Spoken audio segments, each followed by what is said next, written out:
Koyambedu market காய்கறி விலை விவரம். தக்காளி 10 முதல் 15 ரூபாய் வரை, வெங்காயம் 16 முதல் 18 ரூபாய் வரை, சின்ன வெங்காயம் 30 முதல் 40 ரூபாய் வரை, உருளை 16 முதல் 20 ரூபாய் வரை,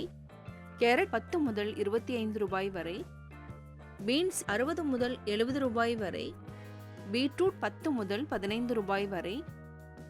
முட்டைக்கோஸ் 5 முதல் 7 ரூபாய் வரை, முள்ளங்கி 10 முதல் 15 ரூபாய் வரை, வெண்டை 15 முதல் 20 ரூபாய் வரை, கத்தரிக்காய் 18 முதல் 20 ரூபாய் வரை, முருங்கை 15 முதல் 30 ரூபாய் வரை, மிளகாய் 18 முதல் 25 ரூபாய் வரை, வெள்ளரி 20 முதல் 25 ரூபாய் வரை, இஞ்சி 35 முதல் 40 ரூபாய் வரை, பூண்டு 80 முதல் 110 ரூபாய் வரை, எலுமிச்சை 110 முதல் 120 ரூபாய் வரை, தேங்காய் 55 முதல் 57 ரூபாய் வரை.